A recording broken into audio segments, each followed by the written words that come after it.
দেখতে দেখতে 2025 সাল শেষের দিকে চলতি বছর বাংলাদেশ ক্রিকেট দলের পারফরমেন্স ছিল হতাশাজনক। কেননা এই বছর বাংলাদেশ দুটি বড় টুর্নামেন্ট খেলে, একটি হচ্ছে চ্যাম্পিয়ন্স ট্রফি, অপরটি হচ্ছে এশিয়া কাপ।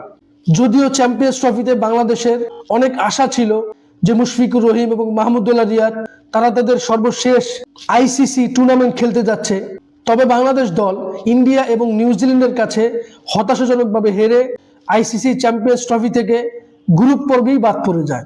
অন্যদিকে এশিয়া কাপে বাংলাদেশ দল মোটামুটি ভালো পারফরমেন্স করেছিল, তবে পাকিস্তানের সাথে ব্যাটিং কলাপসের কারণে ফাইনাল খেলার সুযোগটা মিস করে ফেলে, যেটা ছিল খুবই দুঃখজনক। সব মিলিয়ে বাংলাদেশ চলতি বছর 47টার মতো ইন্টারন্যাশনাল ম্যাচ খেলে, যেখানে 22টিতে জয়লাভ করে এবং 24টিতে পরাজয় বরণ করে এবং একটি ম্যাচ ড্র হয়। শুধু তাই নয়, চলতি বছর বাংলাদেশ টেস্ট, ওডিআই, টি-20 তিনও ফরম্যাটে জঘন্যতম কিছু রেকর্ড করে। যেমন টেস্ট ক্রিকেটে নিজেদের মাটিতে জিম্বাবুয়ের কাছে ম্যাচ হেরে যায় এবং বাংলাদেশের সবচাইতে পছন্দের ফরম্যাট ওডিআইতে আফগানিস্তানের সাথে হোয়াইট ওয়াশ হয় এবং সিরিজ হেরে যায়, এবং টি-20তে আরব আমিরাতের কাছে সিরিজ হেরে যায়। শুধু তাই নয়, ওডিআই ক্রিকেটে 100 রান পূর্ণ করতে না পারা এবং বাংলাদেশি ব্যাটারদের স্কিল কোয়ালিটি নিয়ে অনেক বেশি প্রশ্ন।